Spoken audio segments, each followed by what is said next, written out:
everyone, welcome back to Katarina's Garage. My name is Katarina Lloyd, and today, we are checking out a really awesome 1979 MG MGB. Now, these were the bread and butter for MG back in the day for their sports cars, because these sold like hotcakes. And to be honest, the MGB, I believe, existed from, I'm gonna get my years wrong on this, I'm pretty sure, but sometime like 63, 64, maybe even earlier than that, all the way up to, I think 79 was actually the final year for them, at least over here. They kept making them in Europe until the mid to late 80s, if memory serves. But anyways, let's go take a look at this thing. And feel free to correct anything I might say in the comments, because you guys always do, right? So as you can see, this thing is really awesome. It's neat to see it in this kind of shape. You know, and you see like the polyurethane bumpers on it, which is aka the rubber bumpers, which was mandated by 1974 because of pedestrian safety standards. Earlier ones than this would have had just tiny little chrome bumpers that would have went across, and they looked freaking awesome. But you can see this vehicle, like their forelug, they only produced about 60 horsepower, and I don't even know if they made 100 foot-pounds of torque, to be honest. They may have made a little more than that, but these cars are for handling purposes and to race them around. They're not really designed as an example of a high-speed drag racer or anything like that. So it's really awesome to see. And if we look under the hood, we'll see that awesome tiny little 1800cc engine. If I can get the, where is the, oh, there it is. There we go. And it's got, you know, nice little struts on it. And it's nice how much the hood actually opens like that. It's almost a 90-degree angle. So it makes it really easy to work on these vehicles. Which, these vehicles actually, you would have been under the hood a decent bit back in the day. And the reason for that was these were famous for being on Lucas Electronics.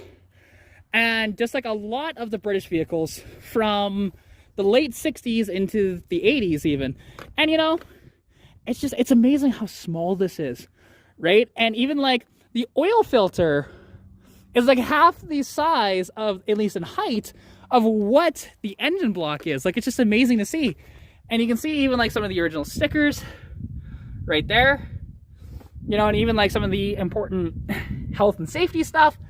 It is awesome. And to see that side draft, you know, Zenith carb is awesome too. Now, people do hot rod these, like, you can get headers for these. You can get like multiple carbs. I've seen these with like 4 individual carbs, and they're absolutely amazing. Now, if we take a look inside the vehicle, which I'll actually take you guys off the stand here, you can take a look inside. You know, and like I said, it's very weathered and stuff like that, but I like it, honestly. And they're just really cool. You know, you have your manual choke there and everything like that. It's a stick shift.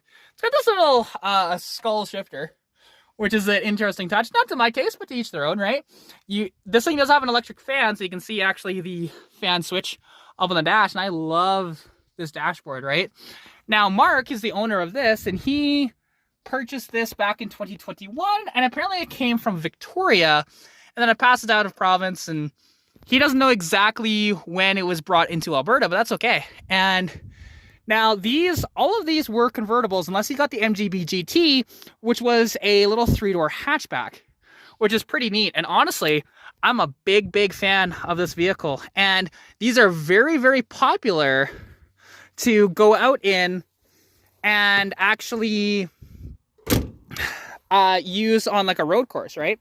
And just like the little details that I really like about it, you know, seeing like the luggage rack on the back, and that's actually a very sturdy luggage rack, right? To see the awesome amber turn signals and everything, even seeing how faded the MGB Mark IV, you know, sort of stripes are, right? Now, he said like he rattle canned this, and that's okay. Like, that's the beauty of something like this. They're not a very high dollar car.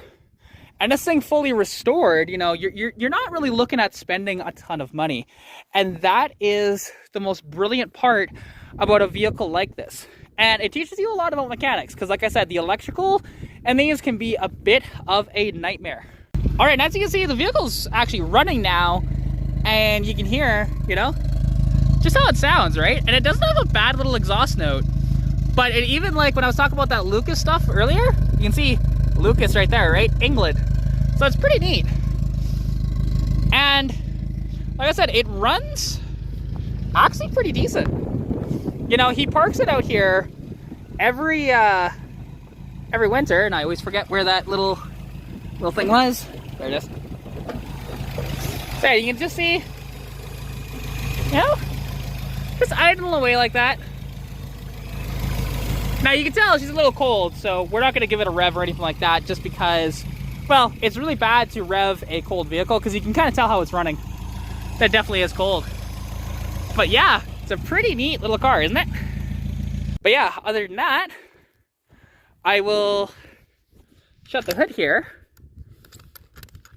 And we shall just about end the video here. So yeah, like I said, an MG, unfortunately, they stopped building stuff like this back, like I said, they stopped building the MGB, I think it was in the 80s in Europe. And then, like I said, here, 1979, I believe, is the final year. So honestly, I absolutely love these vehicles, and I hope you do too. So anyways, thank you guys so much for tuning in. I really do appreciate you watching the video. If you did, please like, comment, subscribe, share with your friends, your cat, you know, whatever, right? I always need viewers. You guys know that. So anyways, if you look down in the description below, there's a couple of links for 10 and 15% off from Flash Shark Racing and from LastFit. So go check out those websites and use my discount code as well. So anyways, thank you so much for watching. Stay tuned for more content, and I'll catch you in the next video. Bye!